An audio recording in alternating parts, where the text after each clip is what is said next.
we want to lead today's workforce, every single one of the generations add value. It's our job to figure out what that is. What is their gift and their talent? Do I have them in the right place, in the right role so that they can produce the right result? And if I can get that right, then that's half the battle. Now I've just got to make sure I've got to create a psychologically safe enough place where they can literally challenge thoughts and share ideas and challenge thought process or the status quo, et cetera, so we can set the company and the team up to win. I would love just to give the listeners kind of a foundation. If you can go back to the beginning of your 40-year overnight success story, what was that like? How did you get into aviation? And let's go there. Yeah, happy to. So I always like to give credit where credit is due. My dad was a master sergeant in the U.S. Air Force. And so I grew up a military brat, meaning I also grew up hearing planes take off and land literally every single day of my life because we lived on active Air Force bases. And so early on as a little girl, Lee, I knew that I wanted to be in aviation. And so my very first job, I ended up parking planes and loading luggage at the Boston Logan Airport. And that was a long time ago. And that wasn't really a job that women did back then. But I grew up my whole life around soldiers. So I was most comfortable working on the ramp and parking planes and whatnot. Then to make extra money, I would go work upstairs in the ticket counter. Checking customers in for their flights, doing customer service. And one of our VPs said to me, he said, Steph, every time I come through this city, I see you. And he says, and I see you checking customers in with a smile on your face. I think we have you in the wrong position. I think you should actually be in sales. And so that started my sales journey, Lee. I didn't know anything about sales, but I trusted this gentleman. His name was Jim. So I started off selling for the airlines, did that for several years, loved it, and then got recruited into the private aviation space. So I sold in the private aviation space for many years and then became a president of a private aviation company and then was a chief growth officer for another private jet company, Wheels Up. A lot of people know that name. I was part of the team that helped take them public. And now I serve on a board for a private aviation manufacturing company called XTI, which is a publicly held company. We've got a new aircraft coming to market and hopefully a few years from now. So. All right. What's the competitive advantage of this new aircraft? Well, it's got a huge, it will be the first in its space. And it's great talking to you because I can actually talk to lingo and you know what I'm talking about. Clean sheet design. And it will have the vertical takeoff and landing of a helicopter, but the specs of a private jet. So now think of an aircraft being able to land on your lawn in your estate. So all the things helicopters can do, but the capacity of a private jet. Yeah, that'll be kind of interesting from a technology, regulation, training standpoint to make all that work. Any improvements in operating costs per hour around this? Yeah, operating costs are still being sorted out and figured out and kind of fleshed out, if you will, because this is brand new to market. The good thing, though, is every single part on the aircraft is actually already a certified part because this is a similar aircraft that the military uses. So it's just not in the civilian world. So should be fun. To be a fun ride.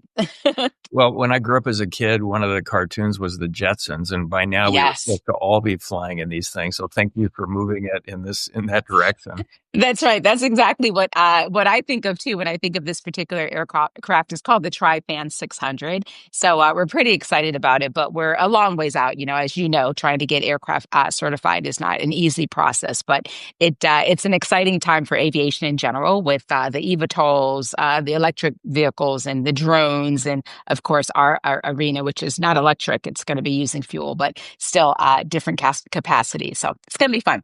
Yeah, I love it. So there's something interesting here in all the interviews I've listened to you talk about this stuff. When I got my first job, so I came from pretty low income family, kicked out of the house beginning of my senior year in high school, no financial safety net. I'm out on my own, but I'm already working. I was a dishwasher, busboy, a cook. And even before that, delivering papers and all of it, my attitude was always, I'm going to be the best that ever did this. That's right.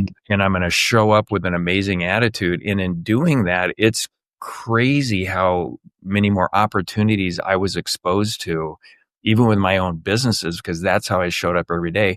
You did that. It exposed you to opportunities. A lot of the young adults today do not have that attitude. Where's the perfect job? And this is what I want to do. How am I going to be seen if I do this?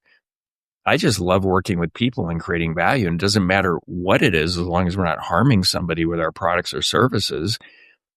Talk about that a little bit and what that does for opportunity for you and how you observed others in that situation. Absolutely. So that's such a good question. No one's ever asked me that before. But when you think about the fact that we've got 6 generations at work right now, and every generation has a different expectation, different perspective, different way that they see work, right? Which is kind of to your point.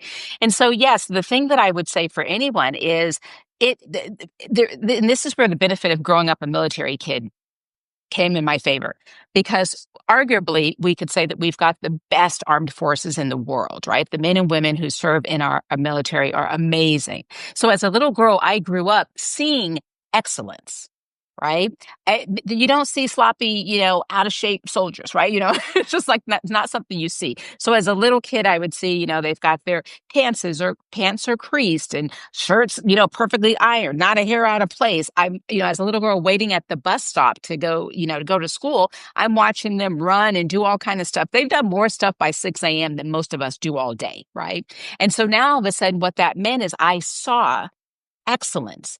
And then, as a little girl walking with my dad throughout base, I'd see him either salute someone or someone salute him. So that also I saw, authority, right? And cause and effect. And if I did something stupid, let's say as a teenager on base, it wasn't me. I mean, I'd get in trouble eventually, but my father is the one who got called into the commander's office because maybe I was speeding on base or something like that. So that cause and effect, right? Whatever you do, there's a repercussion and so on and so forth. So if I put all of that together, I knew as a little girl that whatever you do it right the first time, do it with excellence. And no matter what you're doing, complete it, right? Finish what you start. And so all of that coupled in really drove how I see work and more importantly, how I do work. So if you talk to anyone who's ever been led by me, they'll all tell you, listen, Steph, she's all fun and games, but at the end of the day, she demands excellence. I don't demand perfection, right? Because we're all still a work in progress, but I definitely demand excellence. And that has served me well throughout my career. So to all of the listeners that maybe are from a different generation, or maybe even our generation, right? At the end of the day, if you're going to do it right and do it to the best of your abilities. And yes, treat people with respect in the way they want to be treated. You do some of the basics and you're going to be surprised how everything starts to work in your favor, how people start to notice it, because unfortunately, there are so many people not doing the basics at this point, right? So it's really easy to stand out, if you will. But yeah, you have to have a level of excellence because you're always creating your brand. And, one last thing I would say on this, Lee, is we work for companies, or maybe you run your own company. So we work for brands, but we're a brand within the brand. So my brand of Stephanie Chung is going to always go before me in rooms that I may not be in just yet, right? As people are discussing certain things, opportunities and whatnot. And so that's important for your listeners to know as well, that whenever something's being discussed about your career, if you work for a company, you're not in the room. But what's in the room is your brand, your personal brand. So what do you want that to represent? And so for me, I always wanted my personal brand to represent a couple of things, but excellence was top of the list. If you give me something, I'm going to do it, I'm going to finish it, and I'm going to do it with excellence. And that has served me well throughout my career. Yeah, I love that. And over the years in the 8 companies that I've started, I've hired thousands of employees. Which are the ones that get the most opportunities? The one that show up to be the best at that thing, whatever it is. And so many team members over the years that grew from entry level, like you're talking about with your story, all the way to being a senior vice president. And, one of the companies I sold, a couple of these individuals got checks for tens of millions of dollars. That's amazing because they showed up to absolutely the best. So there's a couple of things that I think about, they're culturally in the workplace, even sort of politically, terms like DEI and just a number of things I feel like can be weaponized. But when I back all the way up, I'm looking at how team members show up at work and what we agree to. And I'm looking at leadership and what's the purpose of leadership. And I think how team members show up, I actually believe, and I've been so looking forward to getting your take on this. I think we have a crisis of character. Because when somebody comes to work for us, we agree they take the job. We're going to pay them this. This is our part of the agreement, and they agree to do this stuff. But for whatever reason, it's become culturally okay for them to give us 60 or 50% of what they agreed to because, hey, this isn't what I want to do. The company isn't doing things correctly. Well, that's not having integrity. They're not doing what they agreed to do. And all of those folks, if they bought a service or a product and it wasn't what they thought they paid for, they'd scream louder than everybody else. So it's kind of a double standard there too. And then this whole other piece, well, why does leadership matter? I mean, to me, the whole outcome, the thing we're looking for to develop leadership capabilities to increase productive engagement. And I've got a definition of leadership I like and a lot of that as well. But I've got both sides of it. There's this culturally sort of crisis of character going on. And then leaders don't really understand the purpose of developing leadership capability for the most part. And that's what I got from your book is really developing leadership capability. So let's start with crisis of character and having integrity to do what we agreed to do. Yeah. Yeah. Yeah, we can go deep and wide on this subject, right? Because it's such a hot topic right now. And it's one of the reasons I actually wrote the book because, I always say the book is not a DEI book. It's a book about ROI because the world is changing so fast that we as leaders have to get our head out the sand. We are a global world.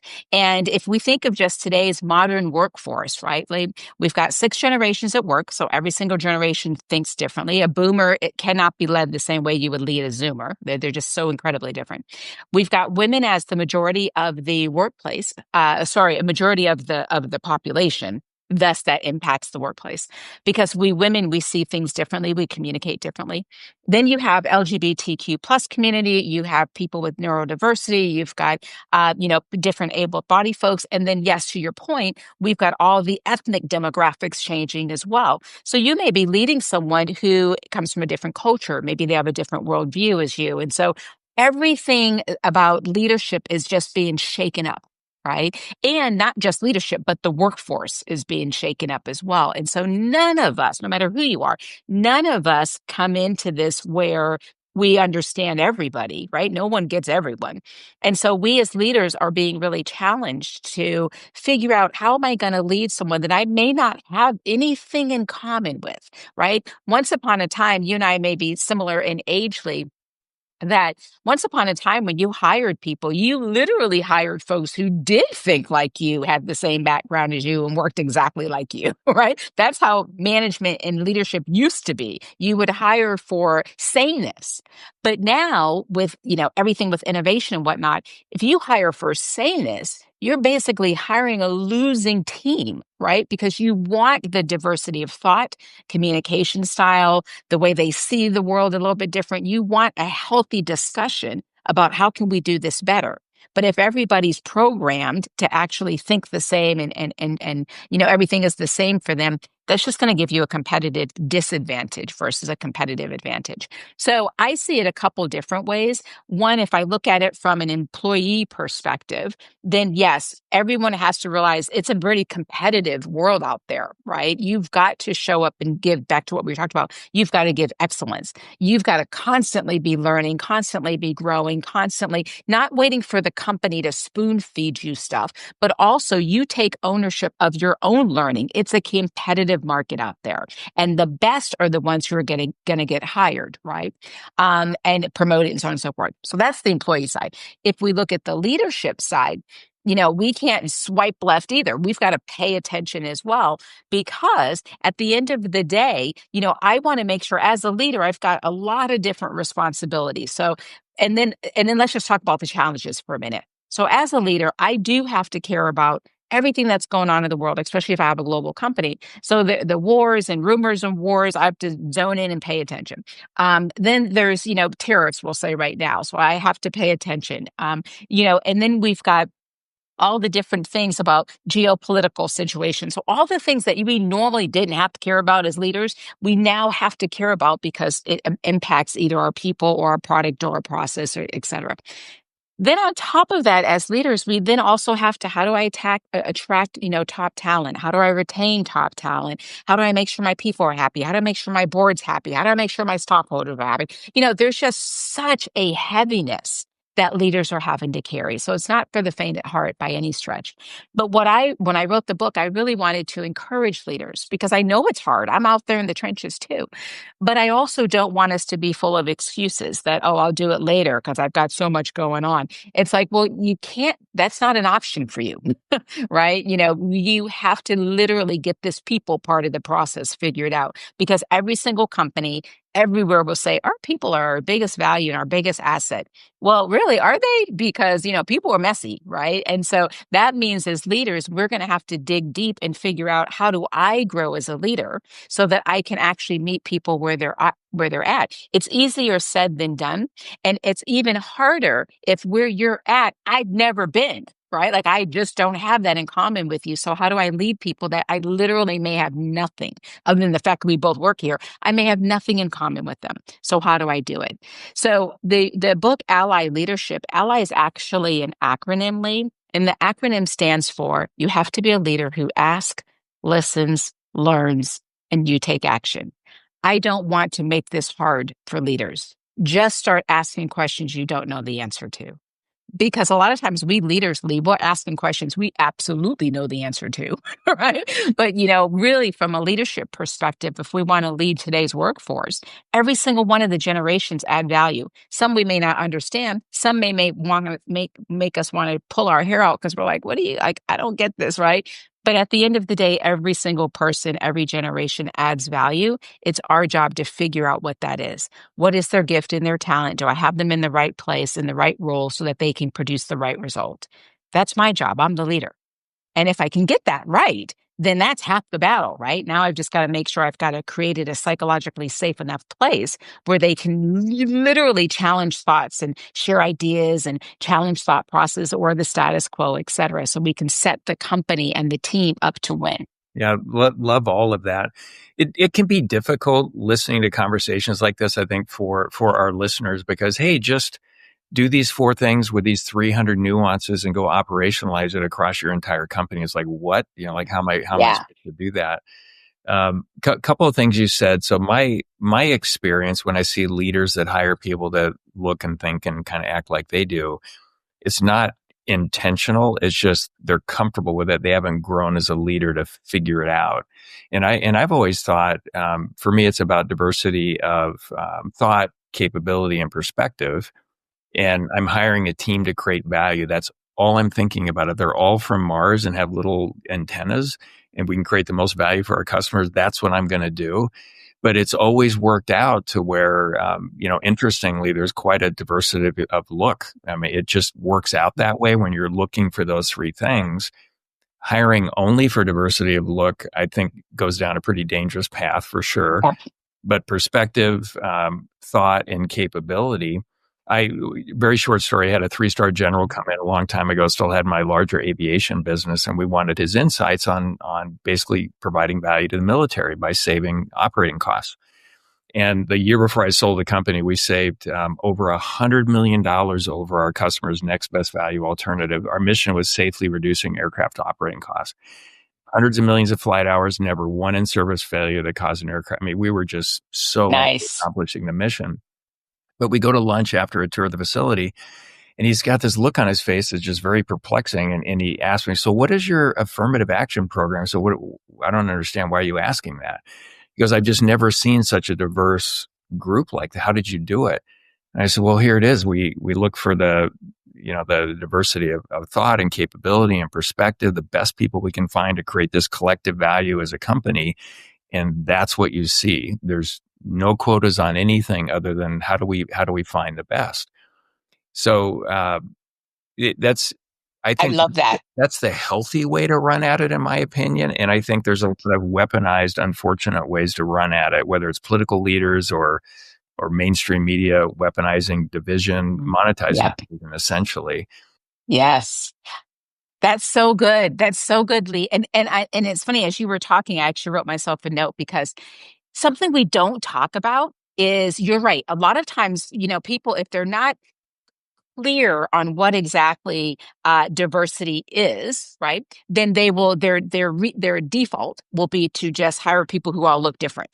And then that becomes very performative because you could actually have a team that looks incredibly different, right? Every ethnic group you can think of could be on your team, and yet it'd still not be diverse in thought because you've trained them to think like you and act like you and do exactly how you do it. You know what I mean? And so, yeah, they all look different, but they perform the same, right? And so I love your thought process, which was you didn't go with the, how does it look? You went with the diversity of thought, diversity of communication style, like, the core competencies, if you will. And by default, it then created a very diverse team that also probably looked differently as well. One of the things that I think is important for the listeners to get hold of, and I'm going to give it some quotes here, but challenge people to go Google and don't just trust me. So, diverse teams, and when we say diverse, you and I are clear, we're talking about diversity in every single aspect, right? But diverse teams are 35% more productive.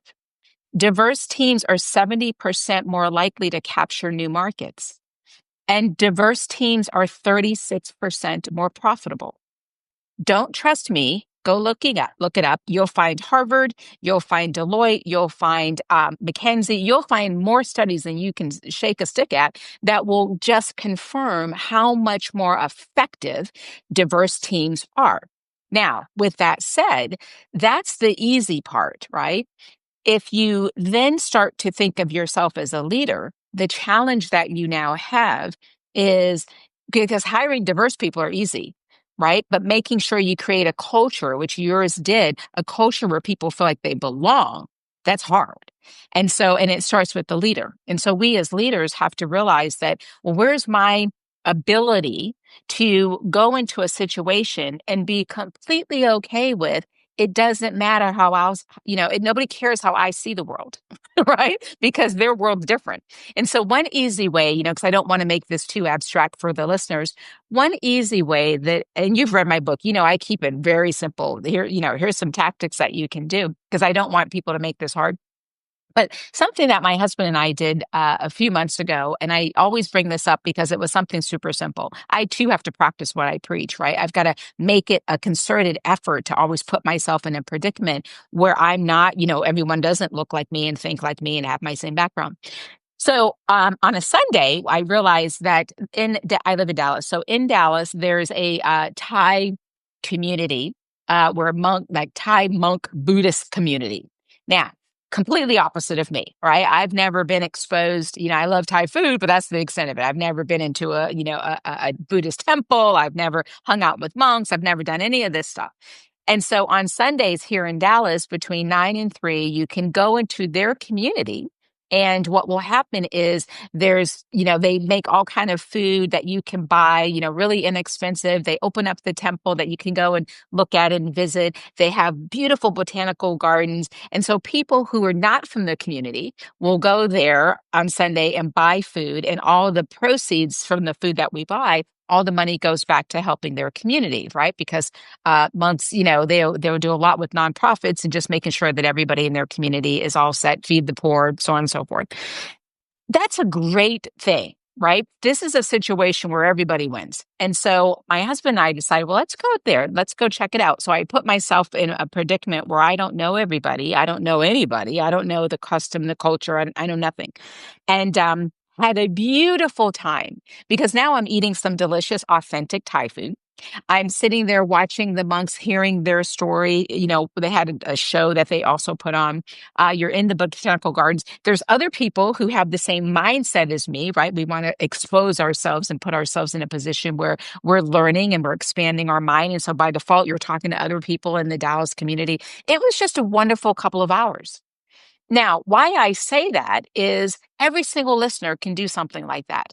We tend to go and fly 10 hours to go to another country, but you could actually probably drive 10 minutes and go to another town, right? And get the same type of experience. And so that's something simple that you can do. Why does that matter for business? Well, it matters because what it does is I'm putting myself in a constant positioning of expanding my mind, putting myself in a place that I don't know everything. And if I do that naturally, instinctively in my personal life, then by default, it's going to roll over in my professional life, right? So now let's fast forward and we're leaders in a meeting. Now in a meeting, I'm going to be much more alert, just like your 3-star general was, to go, well, wait a minute. Do I have diversity around here? Diversity of thought. Everybody in the meeting, like everyone's shaking and nodding and agreeing. That's a problem, right? I want in this meeting someone going, I love that idea, but I think here's another way that we should look at it, right? I want those kind of healthy, confrontational conversations to be taking place, but I, the leader, have to set up the environment to do that. And I have to be comfortable in my own skin that when someone says, you know what, Steph, I like that idea, but I think we could do it better by trying it this way, that I don't, flares don't go off, right? And instead, I'm like, tell me more. I'd love to hear it. This is great. And then also honor when those types of conversations come up. A lot of times we as leaders may not acknowledge them, or if we do acknowledge it, it may come off a little clunky, but acknowledge the fact that someone had the courage enough to stand there and say, hey guys, I think we should think about it this way. Man, oh man, thank you so much, Lee, for saying that. I really appreciate that. Tell me more because I really want to hear how we could do better. Right. And you create environments like that. Now, all of a sudden, you've got a team that understands the bigger cause and they're not afraid to bring their whole selves to work so that their gifts and talents get utilized the right way. I've heard you say this as far as travel in some of the interviews I've listened to, where that does so much to help leadership. And when I built my aircraft or aviation business, the aftermarket business, we were in 60 countries, had about 2,000 customers around the time I sold it, if you look at the trailing 24 months. And I went to over half those countries as we were building the business.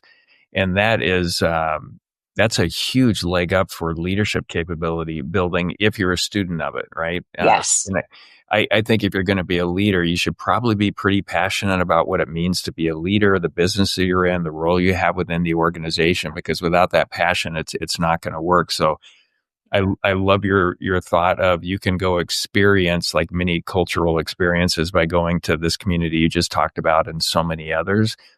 And next level for sure is actually traveling to those countries. And I'm always trying to, like, how do we simplify stuff and make it easier for everybody to adopt and implement? And I believe if we get everybody aligned to the value we're supposed to be creating as an organization, and we're doing it in the right balance, money, emotional energy, connectedness on the spiritual side, we grow faster, we're more profitable, we're worth more, it's all of that. So these teams, and I've been so specific, it's thought, perspective, and capability. Like we want the most diverse, right mix of that for what we're trying to create. That seemed to cut through just about everything when we were all aligned to it.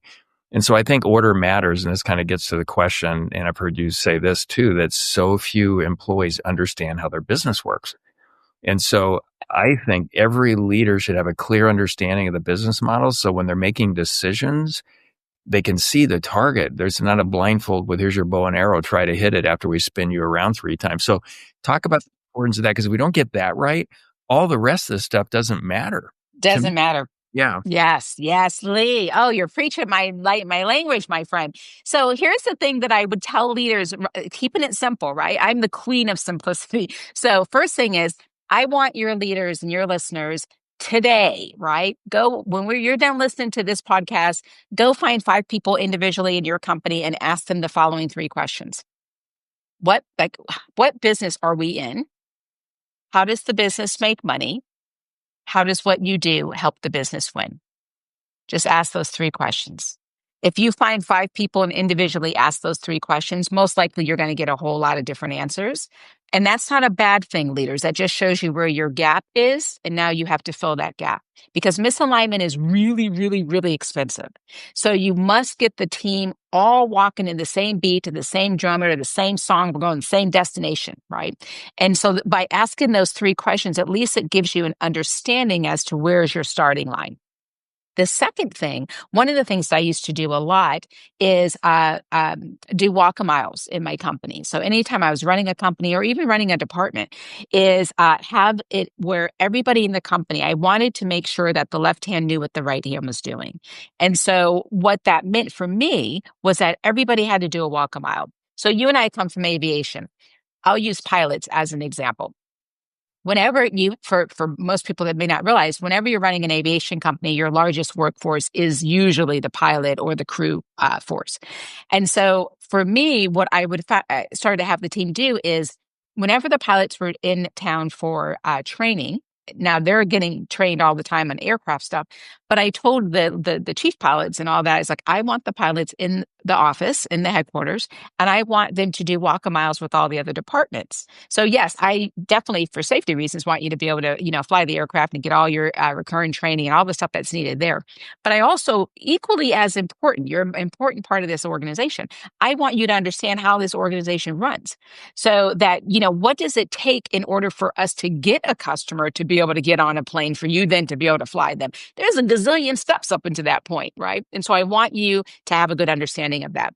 And so by doing that, where, maybe pilots will put some headphones on and listen to what customer service is dealing with or how they're booking a trip or all that stuff. So now all of a sudden, if the pilot's ready to go and they don't have their paperwork, instead of getting mad, like, oh, what's headquarters doing? They're like, oh, wait, you know what? I know all the stuff that they're doing. Let me call and see if I can help out. Maybe they're slowed down somewhere. How can I pitch in, so on and so forth. That's just an example of pilot stuff. Let's use sales, because a lot of times, I before I start running companies, I came up as a head of sales. And, when you ask the sales team, hey, how does the company make money? They're usually like, well, if I hit my quota, it's like, well, okay, that's true. That's one part of it, but that's not everything, right? And so I refused to have an ignorant sales force. I want the sales team to understand, how does this business make money? And so it's because it's beyond you just hitting your quota, though that's important. But that if your mindset is, I just need to hit my quota, then I've created a salesperson. But if your mindset is, no, this is how the business operates. This is where we focus. This is what our EBITDA is. Like, this is the stuff that's keeping my executives up at night. You start understanding that. Now I've created a business executive, which is very different than a salesperson, right? And so, the one and the two can be the same. And so anyways, it just takes an effort for us leaders. At the beginning, that may seem like a lot, like, oh, I'm going to have everybody do a walk a mile. Absolutely. Because once that happens, I promise you, it will increase your team morale. It will increase the team work, because now they're working like a functional team. And then also it will allow your people to level up, because they have a better business acumen understanding, not just the one job that they do for the one department that they're in. Very different organization. Yeah. And leaders that don't want to do that because it's going to take time or whatever, how much is it costing them not doing it? So you may be surprised. And with the time I sold Able Aerospace to Textron, we had just over 500 team members. And every single month when we closed the books, every employee in the company had full access to the balance sheet and income statements. Oh my God, that's huge. Say that again for the people in the back lead. That is not normal. That's amazing. If they didn't understand debits and credits, we would give them what we called a plain English version of the detailed trial balance. So they can say, this is my department. I use this many rolls of tape. It costs this much, this money of these different resources. Nice. With everybody being able to see that, the reason it's so important, I think, that you're completely transparent with all of it is you've fully exposed the targets and you moved them closer to the target so they can actually hit it. And when you have hundreds of employees coming up with savings every single month because they can see this, what does that do for your bottom line? What does it do for improving customer experience, internal and external? And for me, the goal here is how do we, and this is one of my biggest takeaways from your book, how do we get everybody acting like the CEO of their own role and they're just running towards it? So one of my biggest takeaways from your book is that when we have a team and we're leading this, it's not ideal to make it transactional. I pay you, you do this.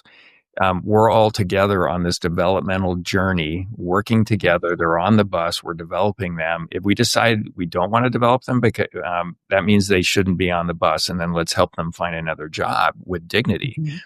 But it's looking at it as this team that we're working together. We all have our job, and as leaders, we're creating this environment from which everybody creates value.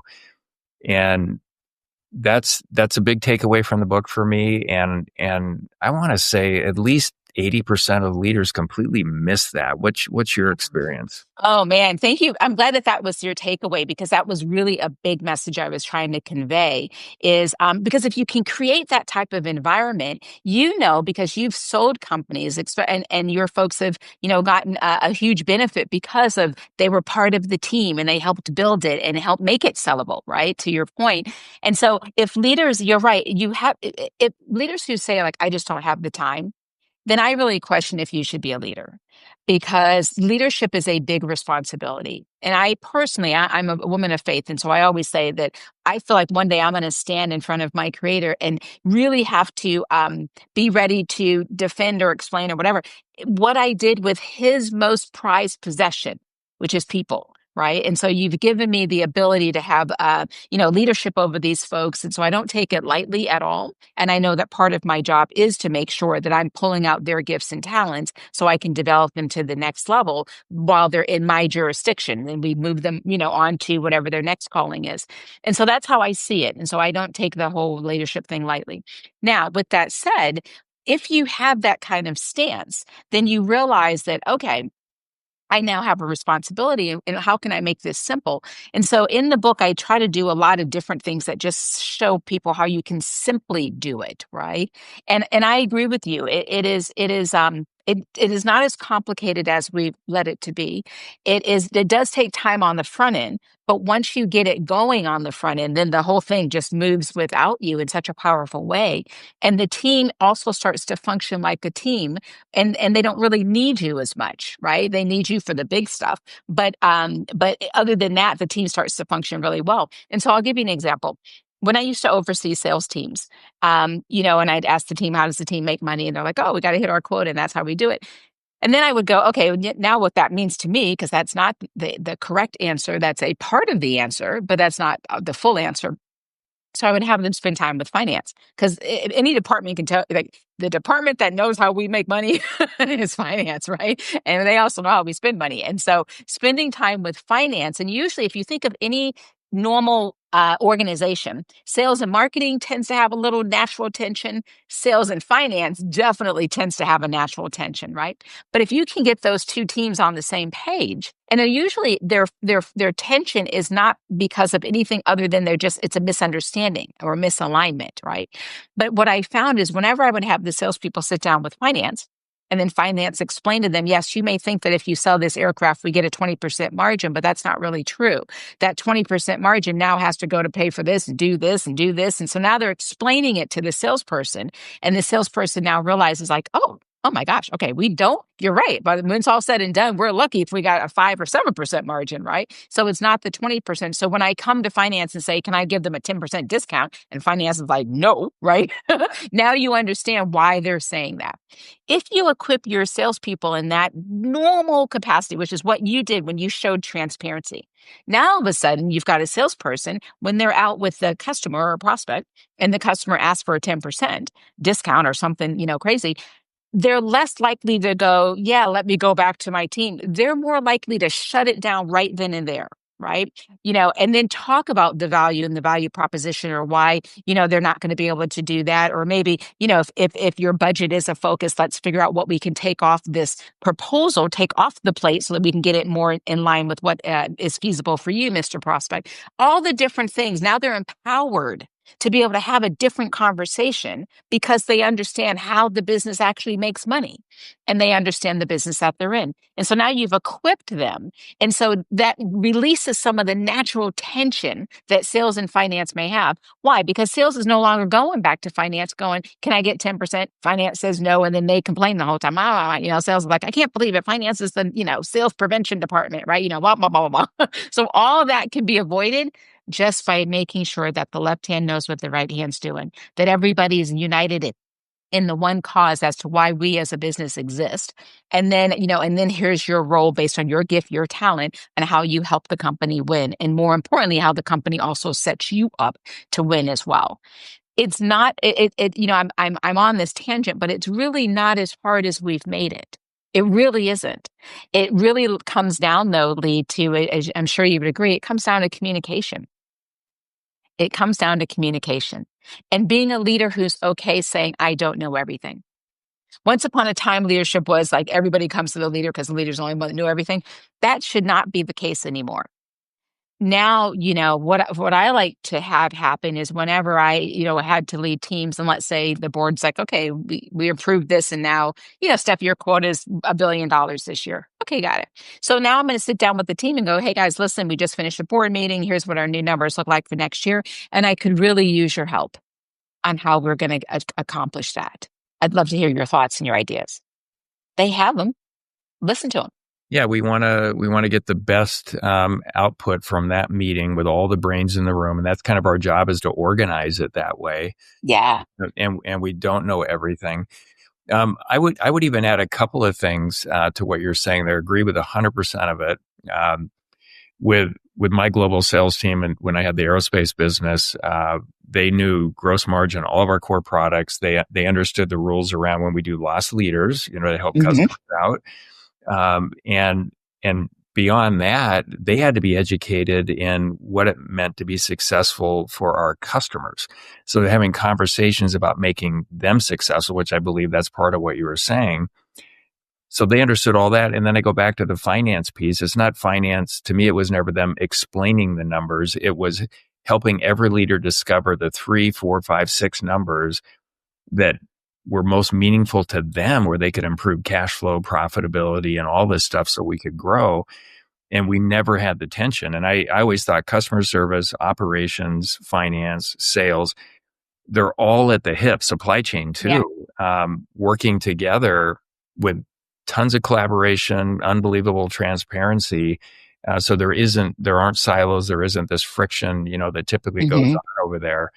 Most kind of miss this too. And the opportunity here is like they keep them in silos going forward, but it's better business education, might take a little bit of work up front. And I agree with you. It simplifies everything as you go forward, like way less time wasted putting out fires, right? That's right. Exactly. And one of the things that I did at one of the organizations that I worked for, to your point, is I created an RFP team. And because, when you're going out for bid or an RFP, that doesn't fit perfectly in the square box, right? And, an RFP, especially if it's a big RFP, there's a lot of nuances that have to happen, which the company has to make some changes or compromises or what have you. And so what was happening up until this point, Lee, this when I was the head of sales, so I wasn't running the whole company. But what would happen is my salespeople would be very excited. We got an RFP. It's like this big, massive multi-million-dollar deal.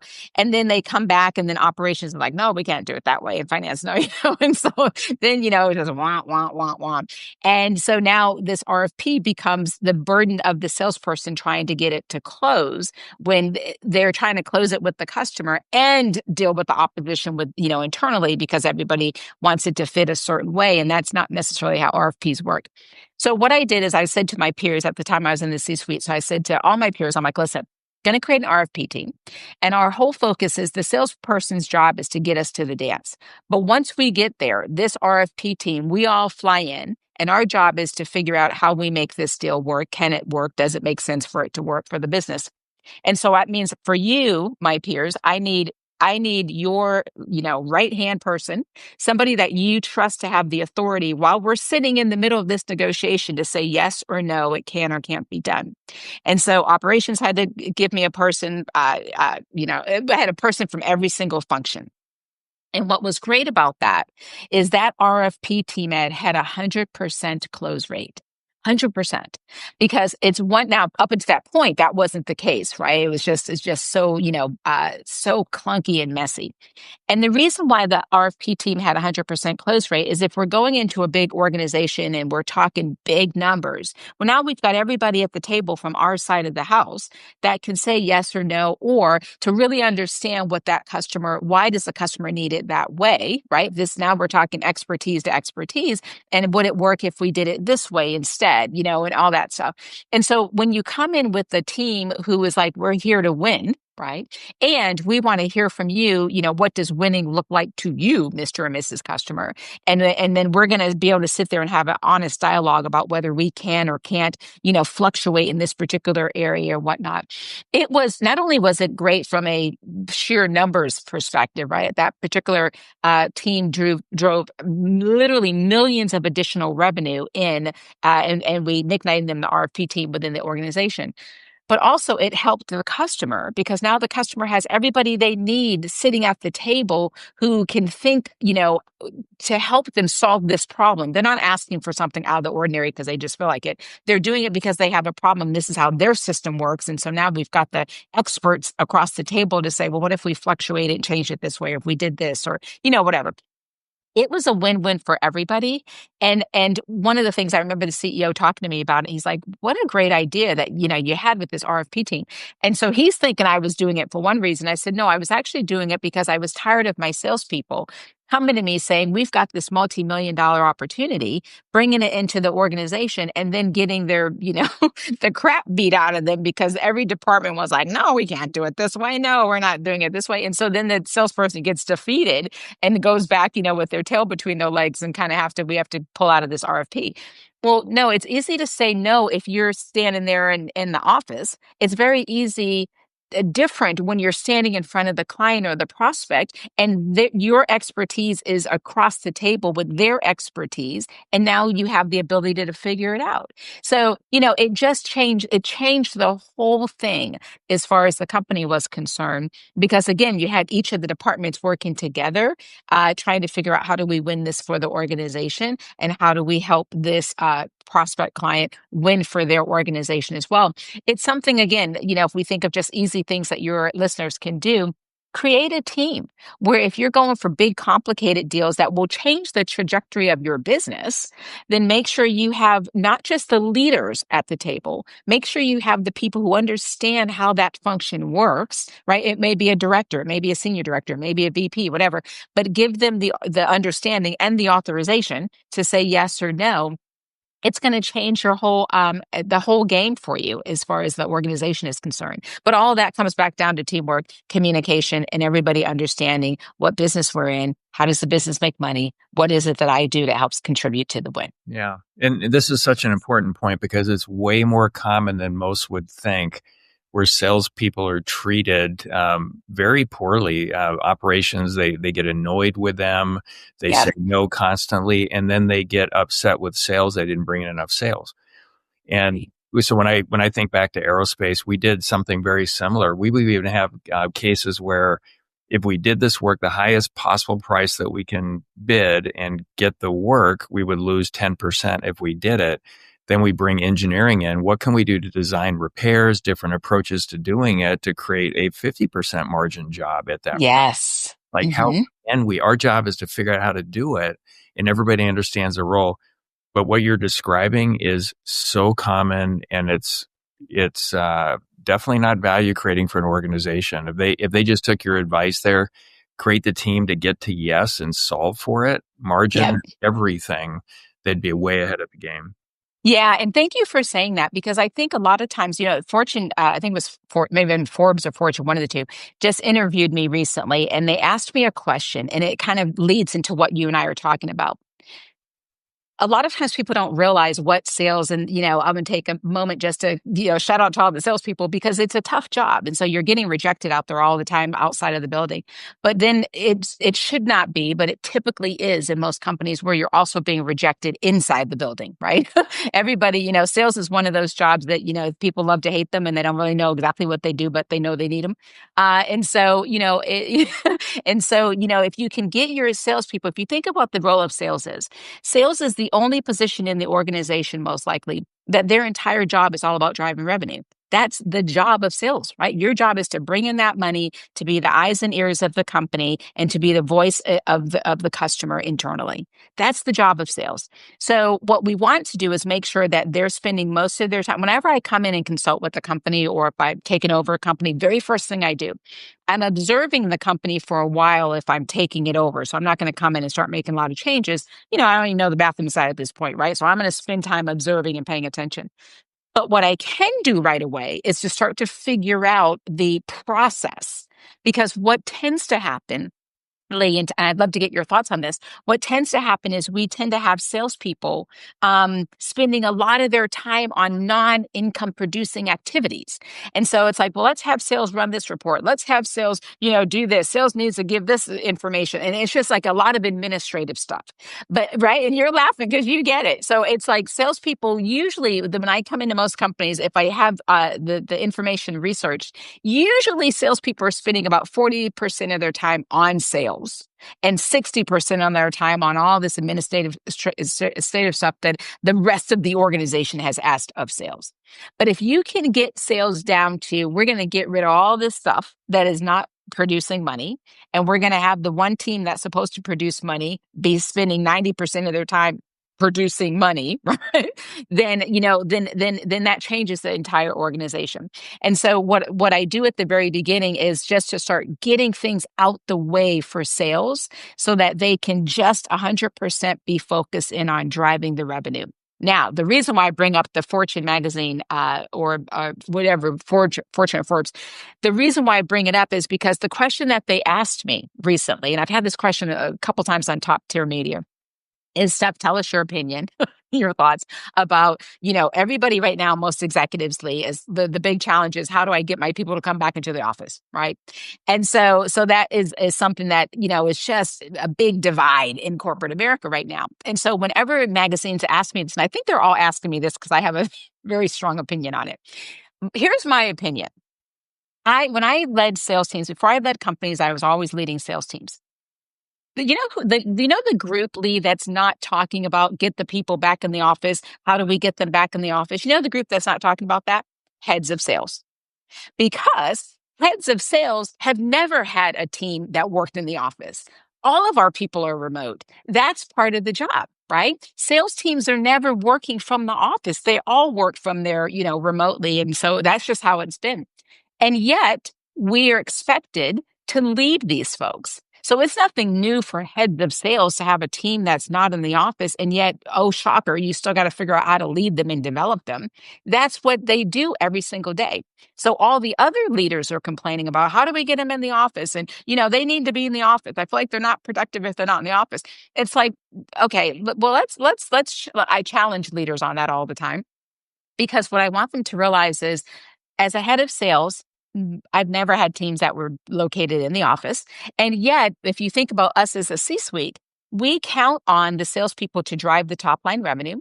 We usually give them company credit cards. We don't know what they're doing every day. We don't see them every day we just expect, here's your quota, here's your number here. And so we're expecting them to produce and perform. And most sales teams are really good to do that. And if you've got a leader who's developing leaders, then if you've got a weak player, then you handle it, right? But for the most part, you've got a team out there if you've blocking and tackling and trying to drive the revenue for the rest of the business. And so I really just want leaders to think of challenge themselves to, does it matter if they're in the office? As long as the job gets done. That's really what matters. How you do it, especially with all the different generations. They may not want to do it 8 to 5. Maybe they're more productive 2 p.m. to 10 p.m. I don't know, right? But just be thinking about it as everything's changing, which means you, leader, have to change as well. Some jobs you have to be physically in the office, but the jobs that you don't have to physically be in the office, I would just challenge leaders to think, it's all about productivity. I need the job done.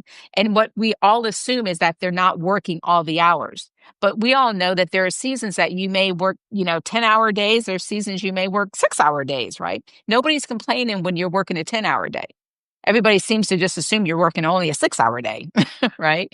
Yeah, why we automatically go there, I don't know, but we can't help but make up stories. Everybody does. One of my other, she said, asking people not to make up stories is like asking water not to be water. It's just going to happen. But maybe come up with another possibility other than always the most negative one first. But a couple of things there. I think the foundation of the conversation around in the office or not is so nuanced, and every business is different. It's about the value the organization needs to create or is designed to create, and what's going to create the most value. And with my MRO business that I had, they had to be there because we had, we'd have over 1 million operations a month and parts flying everywhere. It comes in as like an emergency room triage for aircraft parts and assemblies, goes 100 different directions, comes back together and goes out in an average of 28 days. I mean, it was you had to be there. You couldn't say, oh, That's right. let's take this new business concept where you don't have to be in the office and an inspector gets to, no, you just can't. So every Yeah. business is different. What makes the most sense for your business and answer that question? So that's how I look at it. But I think there's a lot of silver bullet magic pill conversations going on. Do this one thing and it'll change everything. No, it's a lot of stuff in harmony. Now, the first part of this discussion around sales, this is nuts to me. It goes back to the foundation. How's this organization designed to create value, make money? Do they understand how we price, expenses, profit today, potential for future profit? The basics every leader should understand. When it comes to the sales organization, again, it's nuts that so few of them understand where the business is they're supposed to be going after. Yeah. And so what I want to look at is what is the addressable market that you want? How big is it? Where's it at? And so marketing misses it because it's their job to figure that out the majority of the time. They look at all these clicks and all this other. No. Yeah. In aviation, we knew where all the work on the planet was that we wanted for our core products, who the operators were, how often they were flying, how often they come off. We knew all of it. And at one point, we're looking at it marketing, and this is a long time ago, early in the process. Well, let's just get more customers. No, let's look at our top, let's say 100 customers. We're currently getting about, 22% of the wallet share. We should 50% of it. We just focused on that. And I think that was one year where we grew 98%. Yes. And so it's an approach. But talk about that, and what are you seeing when it comes to organizing where the targets are with sales? Because Yeah. it's kind of hard to get them organized, spending the majority of the time doing it. They're just doing busy work because I don't think a lot of times they even know what to do. Right, right. And it's so good. I mean, I could go deep and wide on this one because when you're running sales teams, the way that I always structured my sales team is a couple things. One, there is let's just talk about the marketing piece because you touched over it real quick. I never liked whenever, because again, sales and marketing tends to have a natural tension, right? Sales always feels like marketing doesn't give me quality leads. Marketing feels like I give leads, sales, they don't know how to close them. So all that tends to happen. And so the biggest thing is, one, I would tell sales, marketing, I'll work with marketing. Marketing's got to do what marketing's got to do. But you as a salesperson should never have your check controlled by marketing. And what that meant was just act like marketing has left they have a sign that says gone fishing. They've left the building. So your job is to still get that number in without relying on what marketing's doing. Marketing is going to I'm going to work with marketing. We're going to do what we got to do. But you as a salesperson should be a hunter anyway, right? A hunter and gatherer. But you've got to go ahead and kill what you got to eat, right? And so that's the first thing. Second thing is, now what that means is most salespeople will usually go and fish where the fish are biting and fish where everybody else is fishing. So you and I both have aviation background, especially in the private jet sector. You're looking at the 1% of the 1% of the 1%. So you really have a small market to deal with. It's not like, you're selling something at Walmart where everybody could be a possibility. It's such a small group that you're focused in on. So one of the things, even when I was a salesperson, and then of course, as I oversaw sales teams, I would make this a mandatory thing, is that most salespeople, if we think of private aviation, it's A-list people of high influence, or people who run companies, et cetera. So it's a very interesting group of folks that you're going after. And they tend to all kind of be in the same area, right? I don't mean geographically area, but I just mean their wealth is at a certain level. So you can find them easily. You can't get to them easily, but you can find them easily, right? So consequently, as a salesperson, if this is where the fish are, then this is where I'm at. What I wanted the salespeople to do is you should absolutely be there. If you're there, the competitors are there, the prospects are there, you need to be there. But I also need you to be thinking, because I want you to be a hunter all the time. Don't just rely on what marketing's doing. You need to also be thinking, well, that's where the fish are biting, but where is the other places that fish are that I'm not necessarily thinking about? And nobody else is thinking about that either. And so an example that I give is when I was selling private aviation services, I think it was charters. What I would do is to go, okay, let me look at, because as you know, people who have jets, it's public knowledge. So I would go and kind of do a lot of research. So yes, if I got a territory And let's say there's the top, charter markets. Let's say, Miami, if my territory was the Southeast, Miami is going to be where I need to be. Atlanta is going to be where I need to be. There's certain, big cities I know where the wealth is going to kind of congregate. West Palm Beach, whatever. But where are some others? There's a lot of territory there. So I did a lot of research to figure out, well, where are private jets in this area? And so I found a jet that was in a really small town, which it stood out to me. It's like, I've never even heard of that town before, somewhere in Mississippi or something. And so why is there a jet there? Now, if I just take private aviation as an example, but your listeners can do this with their own industry, my focus is always, and how I also structure the comp plan for my salespeople, is I expect you to go and go fish where the fish are biting and everybody else is there. But I'm also going to reward you for the areas that you've pulled in new business. You went, you hunt, you found it, you killed it, you pulled it in, and it's like, business in unlikely places. So if I think of private aviation, people who fly privately, there's a lot of different reasons, but one of the reasons that people will fly privately is it gets you closer to where you need to be. So now I start thinking about, well, where is the place that's actually hard to get to? And what kind of industry would be in an area that's hard to get to? Well, industries that are like plants, right? A plant is not going to be close to an area that is easy to get to. It's going to be out there in the middle of nowhere because it's a plant, especially if it's an industrial plant. And so then I start backing into it. Okay, well, where's the plants in my region? Okay, well, what kind of plants? How far are they away from an airport? Is there any plants that are far enough away that there happens to be a private jet somewhere, right? It may not make sense to me, but somewhere somebody has a jet. So when I did all this backing into it, I ended up finding a chicken farmer place. Okay. So I remember calling the chicken farmer place, and they said to me, literally, Lee, wow, no one's ever called us before, right? From a private aviation company. And you're going to come and visit us? That would be great. Nobody's ever visited us before. Okay. Because they were way out there. So I was like, oh, no, I'd love to come out. I know you have an aircraft. I just love to get to know you more and understand, a little bit more about why you use private aviation, blah, blah, blah.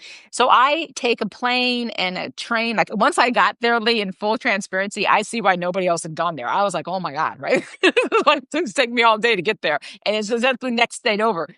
And so I finally get to this small little rinky-dink town. And the people were so nice. They had a gift for me because nobody had ever come to visit them from private aviation. So I go and I spend time there, and it turns out that particular company, yes, they had one jet, but they actually needed 20 jets, but they only had one.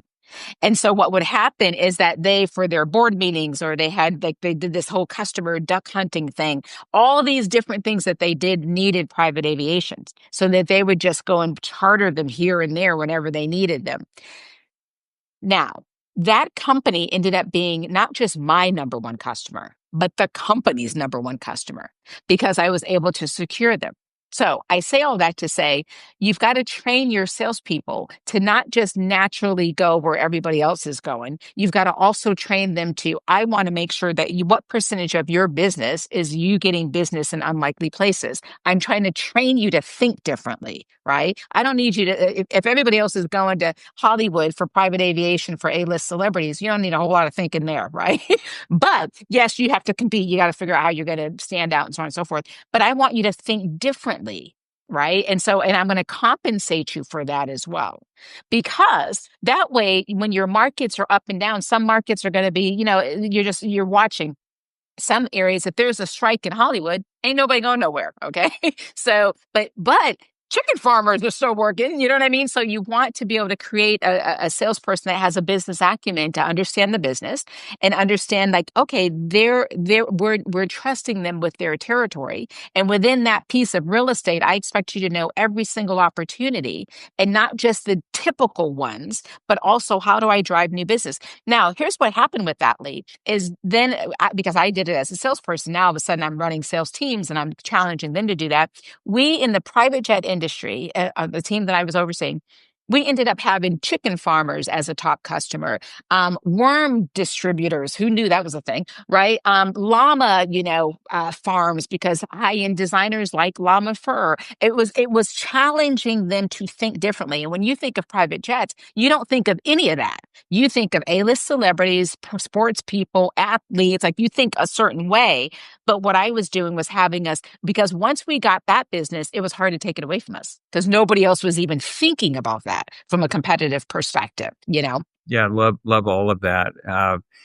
Private aviation it's the planes are like time machines, and they're Yeah. amazingly convenient. You can create, even though they're expensive, if the company is of a certain size, you can create way more than enough value to justify it, which you fully know. And if we had more time, I've got at least 3 hours of questions to ask you. But this has been You'll have to have me back then, Lee. we, we could do a round two for sure. I would actually love that. Yeah, to dig even more into leadership and what it means. My biggest takeaway from this conversation, from your book, is just there's so many nuggets and insights in helping leaders create teams that will create, get diversity right, like really get it right, that will create more value as a team. Love that. Any big takeaways from this conversation for you, or last thoughts for our listeners? Yeah. So I would just say, thank you for having me, for starters. And yes, the Ally Leadership, How to Lead People Who Are Not Like You. The book is really all about not DEI, it's about ROI. And so how do you utilize the situation that's happening in today's workforce in the marketplace, and utilize all of those things to your advantage so that you and your employees and your customers all win. And so the book is really designed to, let's not make this complicated. Don't make it hard.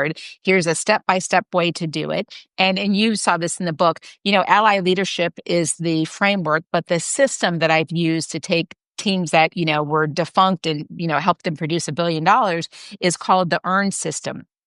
Right. And so EARN, and I lay that out in the book, and it's really the crux of the book. So, how leaders can establish an environment so people share, feel safe enough to share their thoughts and their ideas, and challenge the status quo. And then assure alignment. So how do you do that so that everybody knows how does the company win, and how do I contribute to that? You then rally your troops. So I talk a lot about that. And then, of course, you navigate the narrows, right? People need to I always use the example, a pilot doesn't get on a plane not knowing where they're going. They know where they're going, how they're going to get there, when they're going to get there, if there's rough patches, what they're going to do. I mean, and they know all that. And so I want leaders to you need to also navigate that as well, so that the team knows where's the company going and why. How are we going to get there and by when? And then if we have rough patches, what's the backup plan, right? So I lay it all out for leaders just to keep it super simple, so that they can be really set up to win should they choose to initiate some of these things. Yeah, thank you. And you absolutely do. So if our listeners want to connect with you and learn more about your work, where should they go, Stephanie? StephanieChung.com is probably the easiest place to go. I'm also on all the social medias. My call sign is at the Stephanie Chung. And then I have a newsletter that comes out every week if you're into, neuroscience of sales and leadership and how to succeed. It's called YourAllyInLeadership.com. But all of that you can get from my website, StephanieChung.com. Right. Awesome. And next time we chat, I'd love to talk about Profit Like a Girl, the book you released in 2016 as well. Cool title, huh? Title for sure. All right. Thank you again, Stephanie. This has been awesome. Thank you for having me, Lee. It really was a delight. Thank you. Of course. And this has been the Show Your Value podcast. If you got some value out of today's episode, I certainly did. Please like and leave a review and subscribe. And until next time, show your value to the world.